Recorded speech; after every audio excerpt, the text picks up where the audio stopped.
વહરાને તમે શું રે જુઓ છો? ઈ કે છે મારે જોવા છે વાર બોલે કાનુડે મને બાણ માર્યા. આ લોકગીતો અને તમારી ખુમારી, તમારી સાંભળવાની તાલાવેલીને ધ્યાનમાં લઈને મને ગમતો આ પ્રસંગ હવે કહું, સાંભળજો.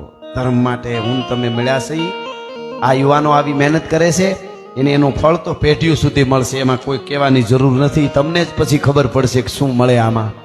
અંતર જો આ માથે છત વાળો આ બનાવેલો માંડવો છે, આ નમે તાને ઓલા બીમ ઓલું ઊભું કરેલું રહ્યું ને ઈંગલ, એનો ટેકો મૂકી શકાય. કોઈ ઝૂંપડું કોઈનું ભાંગે તો આડરમાં થાંભલાનો ટેકો મૂકી શકાય. સ્લેબ કોઈનો ભાંગી જાય તો બીમ મૂકીને ટેકો મૂકી શકાય. પણ માણસના હૃદય ભાંગે ને ત્યારે સત્સંગનો ટેકો મૂકવો પડે છે, અને હારા સાહિત્યનો ટેકો મૂકવો પડે. બીજા ટેકા કામ નથી કરતા, એ ટેકો મૂકવો પડે છે ને. એ ટેકો આવો સમય હોય ત્યારે. એટલે મને ખાસ આ પ્રસંગ મને કહેવાનું મન થાય છે. હા સરસ સરસ. મારે લીલીભાઈની યાદી છે પણ હું જોઈ લે સમય પણ મને આમ તમે આમ જોયેલું કે તમારી જે આમ સારું સાંભળવાની ઓલી છે ને, એટલે આ પ્રસંગ કહી દઉં, મજા આવશે તમને ખાસ. અને બહુ અદભુત, મને બહુ ગમે છે આ પ્રસંગ.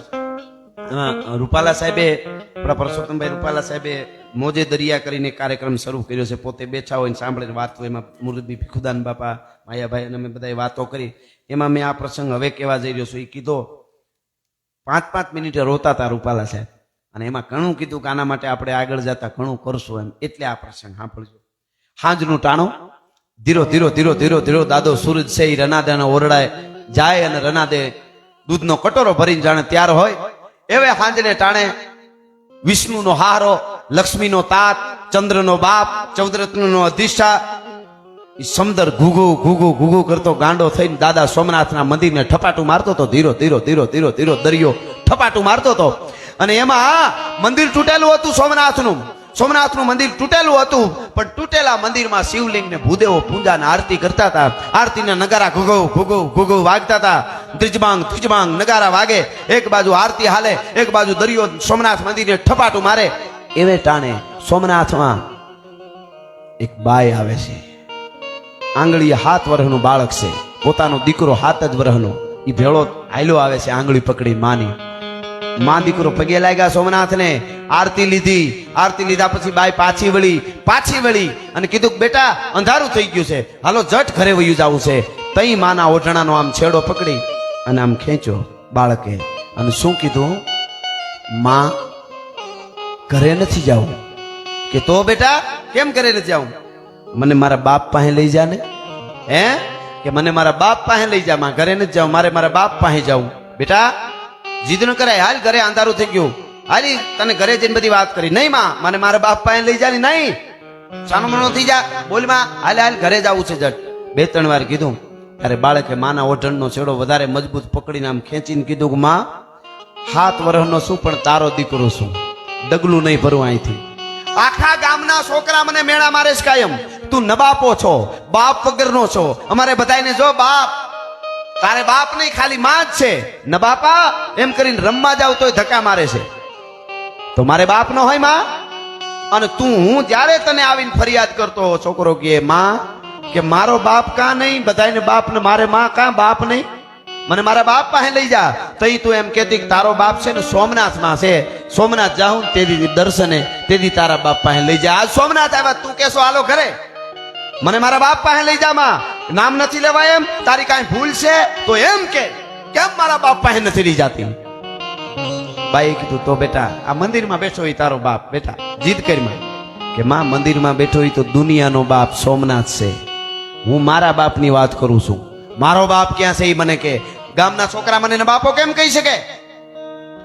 અને તેથી બાઈએ બાવડું પકડ્યું 7 વર્ષના બાળકનો, અને સોમનાથ દાદાના મંદિરની સામે પટાંગણમાં એક પાળિયો ઉભો હતો.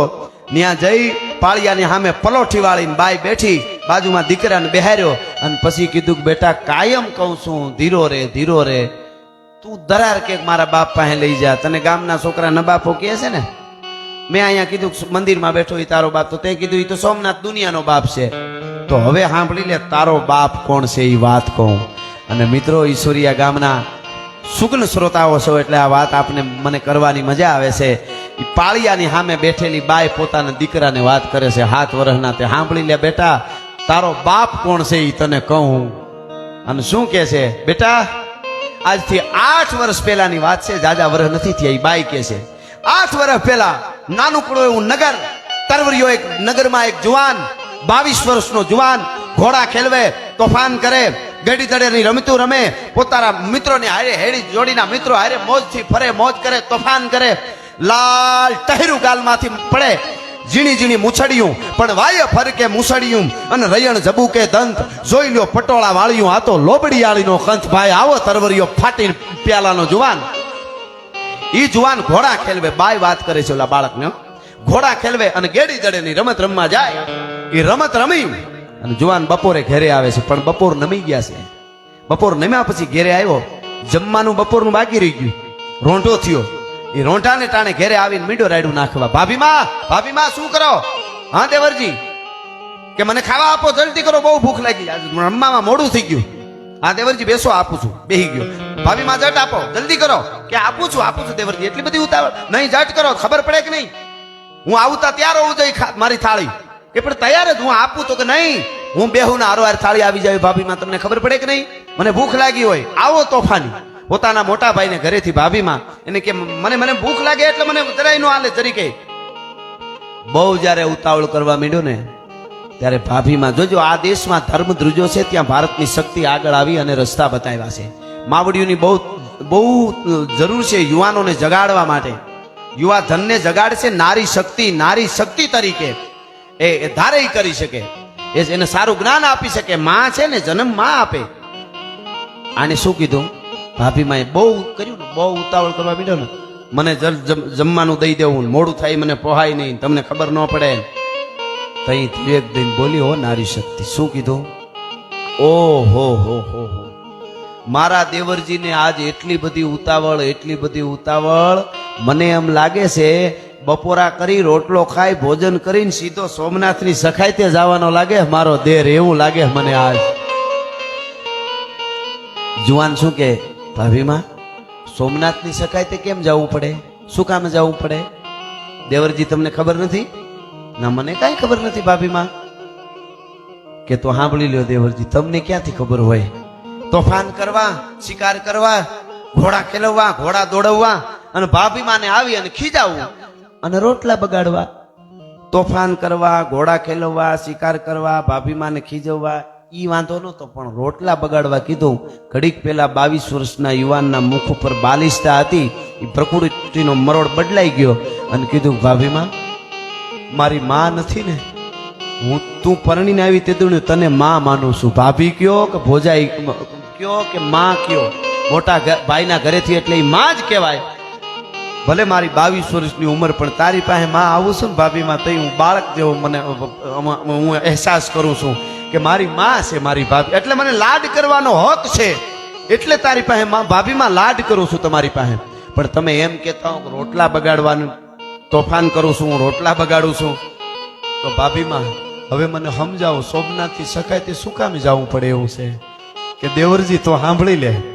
આફ્રિકાના જંગલમાંથી નીકળેલો ડેકારી નામનો અજગર શિકારને ભરડામાં લે, એમ ભારત વર્ષના સનાતનને ભરડામાં લેતો મંદિરો તોડતા યવનોના ટોળા ઉતર્યા છે. આ નહીં આ તિથિએ દાદા સોમનાથને જફરખા તોડવાનો છે. મને એમ તોડી નાખશે, હતું કરી નાખશે. મને એમ થયું કે મારા દેવરને જુવાન થયો છે તો કદાચ એને રોકવા માટે જવું હોય ને, એટલે મેં કીધું દેવરજી માફ કરજો, દુઃખ ન લગાડતા. એવું છે ભાભીમાં સોમનાથ મંદિરને તોડવા આવે છે? કે હા. આમ પગે લાગ્યો રોટલાની થાળીને અને ભાભીમાં ને પગે લાગ્યો, ઉભો થઈને કીધું, ભાભીમાં રામ રામ. અરે દેવરજી એમ ઉતાવળ હોય, ખાઈ લ્યો નિરાતે રોટલો ખા, તમે પછી જાજો, એમ કઈ ન્યા ન જવાય. ભાભીમાં હવે રોટલો ન ખવાય, સોમનાથની સખાઈતે જવું છે. ત્યારે એ રાજપૂતાણી બોલ્યા ભાભીમાં કે તો દેવરજી સાંભળી લ્યો, ન્યા ગેડી દડાની રમત નથી હો, ન્યા કાંઈ ઘોડા ખેલવા નથી. દેવરજી ભાગતા સુવરને ડુકરની વાહે તારો ઘોડો જાય કે હરિયો બાગડતા કરતો, અને તમારા હાથમાં ભાલું હોય દેવરજી, અને ભાગતા સુવરની માથે ફરડાક કરતો ઘા કરો અને ધરતી હાથે ધરબી દો ધરતી સાથે, અને કાંઈ કરતો હુવર મરી જાય. એમ નથી હો. કે તો કે ટાણે ભંભલા ભરીને દારૂ પીવા વાળા, અડધો અડધો બકરો ટાણે ટાણે ખાવા વાળા અરબસ્તાની ઘોડા માથે મોટા 5 હાથ પૂરા યવનો દુશ્મનો હોય છે, ઘોડા ઉપર બેઠા હોય છે, એક ઉકુ તરવારને ઝાટકે હાથના માથા ઉતારી દે એવા ચારે બાજુથી કાળા કપડામાં મોત મોત મોત મોત એવા યુદ્ધના મેદાનમાં ચારે બાજુ સોમનાથના પટાંગણમાં સેન હશે, એમાં તારે તારા ઘોડાને નાખવો પડશે દેવરજી, ભૂલી ન જાતો. અને મિત્રો તેથી ભાભીમાં ને પગે લાગીને તરવરિયો 22 વર્ષનો યુવાન બોલ્યો તો ભાભીમાં દુશ્મનના દળ ગમે એટલા મોટા હોય પણ સનાતન માટે સોમનાથ માટે સોમનાથના પટાંગણમાં એકવાર દુશ્મનોના દાંત ખાટા ન કરી નાખું તો હું હમીરજી ગોહિલ નહીં, આ મારી પ્રતિજ્ઞા છે ભાભીમાં. હું જાઉં છું, હા હા હા હા, એના દાંત ખાટા ન કરી નાખું તો હમીરજી ગોહિલ નહીં. ભાભીમાં ને થયું મારા દેવર મીઠડા લીધા, આશીર્વાદ આપ્યા. મારો ધર્મ છે ને રાજપૂતાણીનો, તું દીકરા જેવો છો એટલે મારે તને જગાડવો જોઈએ. મને એમ કે આખા હોરઠમાં કોઈ નહીં જાય. અને હમીરજી ગોહિલ તૈયાર થયો અરછીલામાંથી. મિત્રો 200 રાજપૂતોને ભેળા લીધા. ટૂંકમાં કેવું છે મારે, 200 રાજપૂત જુવાનો તૈયાર થયા, કુંવારા 200 તૈયાર થયા. અને તરવરિયા યુવાન હમીરજી ગોહિલ ઘોડાની માથે સવાર થઈને નીકળ્યા. પાગા નાખતા રકાબ કવિ ધાગા ધાગા ભરી પાગા આગા જાવે નાહી ભાગા મૃગાણાહી આજ ગન તોફકા ગેણા ગતારી બાગા હાથ જાય તાતો. ટૂંકમાં વાત કરવી છે મારે. અમારા માનસુરભાઈ ગઢવી એમના ખાસ મિત્ર હતા હમીરજી ગોહિલના. ભાઈમાં થોડું મન દુઃખ થયું ને હમીરજી ગોહિલ મારવાડ વહી ગયા હતા, ત્યાંથી પાછા મનાવીને અમારા માણહુર ગઢવી લઈ આવેલા. એને કીધું હમીરજી ગોહિલે અને માણહુર ગઢવી નીકળ્યા. શું કામ એ ગામો ગામ કેવા ત્યાંથી કે હમીરજી ગોહિલ 200 રાજપૂતો સાથે સોમનાથની સખાતીએ જાય છે. કોઈને આવવું હોય મરવા માટે દાદા માટે તો આપ જઈ શકો છો. અને બધાય ગામમાંથી 18 વરણ સોમનાથની સખાતે આવ્યા તેવો ઇતિહાસ કહે છે. પણ કેટલા, કોક ગામમાંથી 1, કોકમાંથી 2, કોકમાંથી 3, કોકમાંથી કોઈ નહીં. બધા થઈને 1000 ની આસપાસ, 18 વરણ થઈને 1000 ની આસપાસ કે 800 ની આસપાસ દલિત થી દરબાર સુધી કોઈ બાકી નહોતું એવો ઇતિહાસ કહે છે. પણ થોડા થોડા આવ્યા હતા બધા.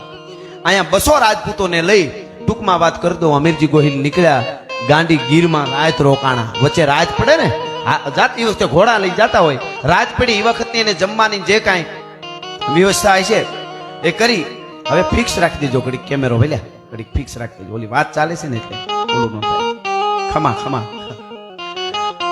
200 રાજપૂતોને રહીને નીકળેલો હમીરજી ગોહિલ હિંગવડાને કાંઠે ગાંડી ગીરમાં મધ્યગીરની માલિકો રાત રોકાણા. આજે જમવાનું જે કાંઈ બનાવ્યું હોય ભેળું હોય જમ્યા. હુતા 200 રાજપૂતો નિંદ્રા દેવીના ખોળામાં હોઈ ગયા. યા દેવી સર્વભૂતેષુ નિંદ્રા રૂપેણમ સંસ્થિતામ નમસ્તસ્ય નમસ્તસ્ય નમો નમઃ. હોઈ ગયા બધાય ઘોર નિંદ્રામાં. થાક લાગ્યો તો એટલે હોઈ ગયા ગાંડી ગીરમાં. જાગે છે એકલો હમીરજી ગોહિલ. છેટો જઈ પથ્થર માથે બેઠો છે, સપનાઓ જોવે છે. તમરા ત્રામ ત્રામ ત્રામ ત્રામ ત્રામ ત્રામ રાતમાં બોલે છે. હમીરજી ગોહિલ સપનાઓ જોવે છે કે યુદ્ધના મેદાનમાં હું ઉતરીશ 2 દી પછી. સોમનાથના પટાંગણમાં દુશ્મનના દળ હામાં ચારે બાજુથી દેખાતા હશે. મારા કેહરિયા ઉપર સવાર થાવ, એક હાથમાં ભાલો, એક હાથમાં તરવાર, અને મારા કેહરિયારે એડી મારું બગાત જમ કરતો મારો ઘોડો હાથીની અંબાડી માથે જાય જફરખાની. અને એક તરવારનો ઝાટકો હું મારવા જઈશ તો એ તો બહુ મોટો બાદશાહનો સુબો છે. અને એને તો અંગરક્ષકો 2 બાજુ ઉભા હોય, અંગરક્ષકોના 12 24 ભાલા મારી આર પાર ઉતરી જશે ફારડક કરતા. હાથીના દંતુ છળે મારી છાતી ફાડી નાખી હોય, મારા ખોપરામાંથી લોહીના રેગેડા જતા હોય, અને એક તરવારને ઝાટકે જફરખાનના 2 ભાગ કરી અને હું પાછો પડું. આવા છીપર ઉપર બેઠો બેઠો સપના જોવે. બેઠો બેઠો હુતા નહીં, વળી વિચાર કરી ના એમ નહીં, પેલા લડીશ, પછી સોમનાથ દાદાને માથું ચડાવી દઈશ, અને પછી 2 હાથે તરવારેથી મારું ધડ લડશે. આવા સપના જોવે છે. ગાંડી ગીર છે, કાળી રાત છે, તમારા ત્રામ ત્રામ ત્રામ ત્રામ બોલે છે. શાળિયું લાળી હુકી હુકી હુકી કરે છે. ભેરવા બોલે છે, ચીબરિયું બોલે છે. એને ક્યારેક ઊંડા ગાંડી ગીરના ગાળામાંથી એવા હાવજની ડણકુના અવાજ સંભળાય છે. શાંત વાતાવરણ છે, સાંભળજો. એવે ટાણે હમીરજી ગોહિલના કાને એક અવાજ સંભળાણો રાતે. એ અવાજ કયો હતો? હમીરજી ગોહિલ જે રોકાણો હતો એનો પડાવ જ્યાં હતો 200 રાજપૂતોનો, એથી થોડા ખેતરવા દૂર લાખબાઈમાં નામના ચારણાઈનો નેહડો હતો. લાખબાઈમાં કરીને ચારણાએ એનો એકનો એક જુવાન દીકરો ગુજરી ગયેલો. થોડા દિવસ પહેલા રાત પડે રણ જાગે, માને પોતાનો દીકરો યાદ આવે, આખું નેહ હુઈ જાય. લાખબાઈમાં ન હુએ. ઓઢણું માથે લાંબુ કરી મરસિયા ગાય પોતાનો દીકરો યાદ આવે ને, ઈ અમીરજીના કાને પડ્યો મરસિયો. વગર માળ હવ ભૂતો સંસાર પણ હાયરના જળ કોઈ દી હુએ નહીં. મિત્રો, ઈ માં મરસિયા ગાતા હતા ને લાખબાઈમાં, ઈ અમીરજી સાંભળી ગયો કે આવા મરસિયા કોણ ગાય છે. હવાર થવા દે. હવાર થઈ બસો રાજપૂતો જાગ્યા સીધા લાખબાઈમાંના નેહડે. બસો આવો આવો આવો, જય માતાજી, રામ રામ કર્યા. નેહડે આવી માને કીધું કે માં, હાજે મરસિયા કોણ ગાતું તું? કે બેટા, મારો વિહામો, મારો હાવજ હું ગાતી હતી. હું કરું મારો ભાઈ, મારો દીકરો ગુજરી ગયો, નાગાજણ જુવાન દીકરો મારો ગુજરી ગયો. હું માં છું ને, રાત પડે મને ક્યાંય હક ન થાય એટલે પછી હું મરસિયા ગાઉં. બેટા, તમને કાંઈ, તમે ક્યાં હારે કામે જાવ છો, તમને અપશકન થયા હોય તો મને માફ કરજો, પણ મને મારો દીકરો યાદ આવે ને એટલે હું મરસિયા ગાતી હતી. અમીરજીએ કીધું કે માં, ચારણાઈના શબ્દો કોઈ દી અપશકન ન હોઈ શકે. હું રાજી થાઉં છું, પણ માં, તમારી પાસે એક વસ્તુ માંગવા આવ્યો છું, માગણી કરું છું. કે બેટા, માગણી શું છે? કે તમે હાજે જે તમારા દીકરો ગુજરી ગયો એના મરસિયા ગાતા હતા, એવા મરસિયા મારા ગાઈશો? હે, એવા મરસિયા મારા ગાઈશો? અરે મારો બાપ, મારો વિહામો, મારો દીકરો, આવો કૂણો ફૂલ જેવો જુવાન દીકરો, હજી તો તારી જુવાની થતી આવે છે અને તું આવી વાત કરે મરસિયા એટલે હું તને ખબર પડે બેટા? મરસિયા તો મરી ગયા હોય ના ગવાય. મને નરકમાં જગ્યા ન મળે તારા મરસિયા ગાઉં તો. બેટા, તું હું કામ આવું બોલે છે તારા મરસિયા ગવાય? મિત્રો, તે 22 વર્ષનો અમીરજી ગોહિલ માની સામે એમ બોલ્યો કે માં, આ ખોખું ઊભું ને તમારી સામે એ મરી ગયેલું છે. 2 દી પછી સોમનાથને માથું ચડાવી દેવાનું છે, એટલે કહું છું આને મારા મરસિયા તમે ગાવા માટે આવશો યુદ્ધ મેદાનમાં? ઓહો હો, સોમનાથની સખાયતે જ આવશો? કે હા. લાખબાઈમાં એમ ન પૂછ્યું કે તારા લગ્ન થયા કે નહીં, એમ ન પૂછ્યું. એમ કીધું, બેટા તને ઘેરે કોઈ રોક્યો નહીં? માં, રોકે એવું કોઈ છે નહીં હજી. ઓહો, કુંવારો છો? કે હા. રૂપાલા સાહેબે મને કીધું, ભૂત મામા, કે ચારણ આઈ લાખબાઈ માં એક ચારણની ડોહી તરીકે દીકરાના વિયોગમાં રોવા વાળી ચારણની ડોસી ઘડીક પેલા હતી. સાંસારિક એક ચારણની ડોસી અમીરજીની આટલી વાત સાંભળી અને બ્રહ્માંડ ભાડોદરી બની ગઈ ને અસ્તિત્વનું કામ સંભાળી લીધું આખું. જોઈજો તમે. હો, લાખબાઈ માં શું કીધું? તો અમીરજી, કુંવારા કમળ પૂંજા ન ચડાવાય, તારા લગ્ન કરવા જોઈએ.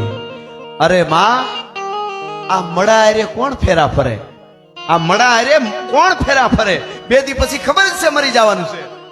બેટા, મડા હારે ફરવા વાળી દીકરીઓ જે આ ધરતીમાં જીવે છે એ ચિંતા તારે નથી કરવાની, એ મારે કામ કરવાનું છે. કે માં, તો તમે કયો એમ. અમીરજીને કીધું કે અહીંયા રહેજો. 200 રાજપૂતો. બાજુમાં વેગડા ભીલ રહે છે. આખી ગીરમાં વેગડા ભીલનું રાજ હતું. હું ત્યાં જાઉં છું, મારા માણસો બોલાવા આવે એટલે 200 જટ આવી જાજો. આજના જ લગ્ન કરવાના છે તમારા. જટ આવી જાજો તરત જ. હું જાઉં છું. માં વેરડું જોડીને આવ્યા વેગડા ભીલ ને ત્યાં. વેગડો ભીલ રાજી થઈ ગયો. ઓહો, લાખબાઈમાં મારું આંગણું પાવન કર્યું. લાખબાઈમાં એ કીધું કે આજે એક વેણ લઈને આવી છું. કે માં કયો તો માથું આપી દઉં. કે માથું તારું માં નરવું રાખે. તારી દીકરી રાજલનું માગું લઈને આવી. માં, એ તો બહુ સારી વાત, એ તો મીઠી વાત માં, એમાં ક્યાંક બીજું કાંઈ છે? કે પણ સાંભળ વેગડા, અમીરજી ગોહિલ સોમનાથની સખાયતે નીકળ્યો છે મરવા માટે. આજની રાત રોકા હે. આજે લગ્ન, એક રાત તમારી દીકરીનો ને અમીરજી ગોહિલનો સંસાર. કાલે સોમનાથ માટે નીકળી જાય ને કપાઈ જાય. પછી છતાંય એને તારી દીકરી રાજલ પરણાવવાની છે. મિત્રો, હકીકત વાત એવી હતી, વેગડા ભીલની દીકરી રાજલ હકીકતમાં જેઠવા રાજપૂતોની દીકરી હતી. જેઠવા રાજપૂતો તુલસીશ્યામની યાત્રાએ આવેલા અને રાજપૂતોને ભીલોને યુદ્ધ થયું. રાજપૂતો બધા કપાઈ ગયા. રાજપૂતાણીઓ હારે હતા એ સતી થઈ ગયા. બચી એક 5 વર્ષની રાજલ દીકરી. એનું બાવડું ચાલીને મરતા જેઠવા રાજપૂતે બાપે દુશ્મન વેગડા ભીલના હાથમાં બાવડું દઈને કીધું તું કે આજથી તારી દીકરી આને સારું ઠેકાણું જોઈને પરણાવી દેજો. ભલા માણસ, વિચાર કરજો. મારી આ બેઠેલા ને ઈશ્વરિયા ગામમાં બેઠેલા ને કેવું છે ઈ તેથી દુશ્મનના હાથમાં દીકરીના બાવડા જાલીને દેતા હતા તો એની ઇજ્જત સલામત હતી. આજે સોસાયટીમાં સલામત નથી ને એટલે આવી વાર્તાઓ માંડવી પડે છે. ભલા માણસ, આ વાત છે. ઈ રાજલ આજે 18 વર્ષની થઈ હતી. લાખબાઈ માં કીધું કે તારી રાજલ પરણાવવાની છે અમીરજી ગોહિલને. પણ વેગડે ભીલે સપનામાં વિચાર્યું નહોતું કે મારી આ હગી દીકરી નથી. એટલી વાલી હતી, એટલા લાડથી મોટી કરી હતી. એને બહુ વાલી હતી. એને કીધું માં મારી રાજલ લાડકી દીકરી, મારો કાળજાનો કટકો, હું પરણાવીશ અમીરજી હારે, પણ જરાક મારી દીકરીને પૂછું તો, પૂછી લઉં તો. એક જ રાતનો સંસાર છે, પૂછી લઉં તો. કે પૂછી લે. લાખભાઈ મેં કીધું પૂછી લે. ઈ ગાંડીગીરના હાગડાના ટાપણના ભીતુના જે ભીતું હોય મામા, એમાં ગાયર કરતી હતી 18 વર્ષની રાજલ, વેગડા ભીલની દીકરી. મૂળ જેઠવા રાજપૂતની, પણ હવે વેગડા ભીલની દીકરી. પાલક પિતા હતો ને, એ આમ ગાયરું કરતી હતી. વાહે આવી અને અવાજ કર્યો, બેટા રાજલ. કે હા બાપુ. ગાયર કરવાનું ચાલુ છે. હા બાપુ, તારા લગ્ન કરવાના છે. હાથ ચાલુ રહ્યો ગાયર કરવાનો, પણ હરમમાં છે જ નીચે જોઈ ગઈ. કીધું બાપુ મને પૂછો કા? કે બેટા પણ હમીરજી ગોહિલારે લગ્ન કરવાના છે. પણ બાપુ તમારી દીકરીને પૂછવાનું ન હોય તમારે. કે પણ બેટા પૂછું છું એટલે હમીરજી ગાયર કરવાનું ચાલુ છે. આમ નથી જોતી, આમ અવળું જોઈને હરમમાં ગાયર ચાલુ છે. કે બાપુ મને કાં પૂછો, તમે બાપ છો મારા. બેટા હમીરજી ગોહિલ સોમનાથ થી સખાતે જાય છે. આજે તમારા લગ્ન તારા આજે ના જે કરવાના છે. આજની રાત તમારો એક રાતનો સંસાર. સવારે અમીરજી ગોહિલ સોમનાથ માટે નીકળી જાહે, યુદ્ધમાં કપાઈ જાહે. બેટા તારો સંસાર એક જ દિવસનો છે. અને તઈ આચાણ સુધી હામું નહોતી જોતી. એ વાળની લટુ આડી હતી. આમ કરીને બાપ હામી ફરીને કીધું કે બાપુ એક જ રાતનો સંસાર ને? કે હા. કે સૈયર પેરું ચૂડલો ઝીણરી અખિયા લાલ, પછી ઘડી પર રહું સુહાગણી, તોય મારું આખું આખું. આ તો એક રાત, પણ ઘડી ભર માટે કદાચ મારે રહેવાનું હોય ને એમની સાથે, તોય ઘણું છે. આ કાયાને તો કઈ પડતા વાર નથી લાગવાની. ટૂંકમાં વાત કરી દઉં, ઈની દિવસે અમીરજી ગોહિલ એના અને રાજલના લગ્ન થયા. એની સાથે ભૂપત મામા 200 રાજપૂતો ભીલની કન્યાઓને પરણ્યા. ભીલની કન્યાઓને 200 રાજપૂતો. કોઈ 13 વર્ષની દીકરી, કોઈ 15 વર્ષની, કોઈ 18 વર્ષની દીકરીઓ હરખતા હરખતા લગ્ન કરવા તૈયાર થઈ હતી. શું કામે ખબર? આખા હોરઠમાંથી 200 જ સોમનાથ માટે, સનાતન માટે મરવા જાય છે. અમારા થકી એનો વંશ રહી જાય, બસ અમારે મોહ ન હોય સંસારના કોઈ દિવસ, કે આખી જિંદગી સંસાર સુખ ભોગવીશું, એવા મોહ ન હોય. આ વાર્તાઓ યુનિવર્સિટીમાં આવે. આ દેશની આ દીકરીઓ, અંગ પ્રદર્શન કરવા વાળી દીકરીઓને ખબર પડે ભારતની દીકરીની શું તાકાત હોય. 200 રાજપૂતોને અમીરજી ગોહિલના લગ્ન થયા. એ જ દિવસે કરિયાવર અને હાથકરણા દેવાનો જ્યારે સમય આવ્યો, કન્યાદાન ને હાથકરણાનો, તો 1100 ભીલ ઉભા રહ્યા માંડવાની સામે, અને આ તરવારો રાખીને પોતાના ગળે, અને એમ કીધું અમે 1100 ભીલ, 1100 ભીલ કરિયાવરમાં દીકરીઓને અમારા 1100 માથા આપી છે. તમારા રાજપૂતો તમારા સુહાગની પહેલા અમે મરી જાઉં, અમે કપાઈ જાઉં, ત્યાં સુધી દુશ્મનને ન્યા સુધી નહીં ફૂગવા દઈ. અમે 1100 માથા આપી છે કરિયાવરમાં દીકરીઓને. મિત્રો લગ્ન એ દિવસે થયા. રાત પડી. 200 રાજપૂતો, 200 ભીલ કન્યાઓ, વ્યવસ્થા છે. એક રાતનો સંસાર અમીરજી ગોહિલ અને રાજલનો, 200 રાજપૂતો અને ભીલ કન્યાઓનો. એક રાત વીતી, સવાર થઈ, સૂરજ ઉગ્યો. છેલ્લા રામ રામ જય માતાજી રાજલે અમીરજી ગોહિલ હામાં કર્યા. અમીરજી ગોહિલે રાજલ હામાં જય માતાજી કર્યા. ભીલ કન્યાઓ બધી હતી અને રાજપૂતોને રામ રામ, છેલ્લા રામ રામ કર્યા. અને ઊભી ઊભી જોતી હતી બધી દીકરીઓ. અને ધીરા ધીરા નીકળ્યા. ઈ તેથી એમ કહેતી છે ભારત વર્ષની દીકરીઓ, કાં મરજો કાં મારજો, પીઠ દેજો માં લગાર, નકર મારી શૈરું મેણા મારી છે. આ તો કાયર કેરી નાર, કાં મરજો કાં મારજો, અને પીઠ દેજો માં લગાર. નીકળી ગયા. મિત્રો રસ્તામાં બીજી રાત રોકાણા. થોડાક નજીક આવી અને બીજી રાત ગઈ. સવાર થઈ. સોમનાથના પટાંગણમાં ઉગતા સૂરજની હારે ઉકળ્યા બખ્તર ભીડ્યા. જા આવીને જોયું તા તો ચારે બાજુ જ્યાં જોયે ત્યાં કીડિયાર ઉભણ્યો. એમ દુશ્મનના દળ હોય યવનોના હતા, જફરખાનની ફોજના ગોઠવાઈ ગયેલા. અને આવ્યા સોમનાથની અંદર. દર્શન કર્યા. દર્શન કરી અને 200 રાજપૂતો માણહુર ગઢવી નીકળ્યા હતા. એના પારવા જે કોઈ આવ્યા હતા ઈ ન્યાન્યા સ્થાનિક હતા. એ ભૂદેવો તૈયાર થયા. બધાય રાજપૂતો તૈયાર થયા. 1100 ભીલ તૈયાર થયા. બખ્તરો ભીડાણા. અને જેને કહેવાય ધીરે ધીરે ભુજાઓ ફરકવા, ફરકાંત ભુજ થરકાંત આંગ ઉર રોમ રોમ ઉલટે ઉમંગ. ભુજાઓ ફરકવા મંડાણી. સોમનાથના દરવાજા ગઢના બંધ થયા. મંદિર તો અંદર, બાર ગઢના દરવાજા હોય. દરવાજા બંધ થયા. એક બાજુનો દરવાજો અમીરજી ગોહિલે સંભાળ્યો, એક બાજુનો દરવાજો વેગડા ભીલે સંભાળ્યો. અને બધાય તૈયાર થઈ ગયા. અડધી સેના આપણી અંદર, અડધી બહાર, અને બાટકો બોલ્યો મહાદેવ હર, જય સોમનાથના નારા લગાડીને બગા જમ ઘોડલાઓની માથે સુરવીરો તૈયાર થયા. અમીરજી તૈયાર થયો અને બાકાજીક ઢૂંઢ દીધા ડાળ ખળકે રગત વહતી કાળ દેતા દીધ રૂમત દાન મેફત મોખડો હનુમાન. અમીરજી ગોહિલે છેલ્લી વાર તરવાર હાથમાં લઈને અવાજ કર્યો કે એ ભૈરવિયું, એ શક્તિયું, આવી જાજો યુદ્ધના મેદાનમાં. અમીરજી ગોહિલ તમારા ખપર ભરીને લોહીથી તમને ધરવી દે. આજ પ્રથમ શૈલપુત્રી, દ્વિતીય બ્રહ્મચારિણી, તૃતીય ચંદ્રઘંટા, ચતુર્થમ કુસુમાંડા, પંચમી સ્કંદ માતા, છઠ્ઠી કાત્યાયની, સાતમી કાળરાત્રી, આઠમી મહાગૌરી, નવમી સિદ્ધિદાત્રી. ભૈરવીઓ આવી જાજો અને ઉતર્યા યુદ્ધના મેદાનમાં ભાઈઓ. અને મીડા લડવા અડ પડે. જઈક માચી ગચુક કટ જાત શીશ ઘટ ટોક ટોક ફટ જાત કંઈક ફે ફરા ફાર હટ જાત કંઈક કાયર હજાર. અને કુદંત શીશ પડતે કબંધ ધડ ધડ ખેત મચવાય ધન. મારો મારો મારો મારો બાટકો બોલવા મંડાણો. દુશ્મન દળ બહુ જાજા હતા. આપણા યુવાનોને મીડા માથા કપાવવા, મીડા ઉડાડવા, મીડા ખપવા. બે બાજુના દરવાજા તૂટ્યા, અંદરની સેના કપાવા માંડી. અમીરજી ગોહિલ ઘાયલ થયો, પોતાના ઘોડાને દોડવીને મંદિરના ગર્ભગૃહમાં ગયો, ઘોડેથી નીચે ઉતર્યો. અને પછી દાદા સોમનાથની સામે ઊભી, રક્ત તરબોળ થઈ ગયો તો આખો. તરવારની પીછી પકડી આમ અમીરજી ગોહિલે અને જય સોમનાથ કરી અને મચરક મારી કોચડોક ધૂપ કરતી માથા માથે નાળિયેર પડે ને એમ માથું દાદા સોમનાથની માથે અમીરજી ગોહિલે ચડાવી દીધો. અમીરજી ગોહિલનું ધડ ઊભું હતું એમનું, બે તરવારો હાથમાં.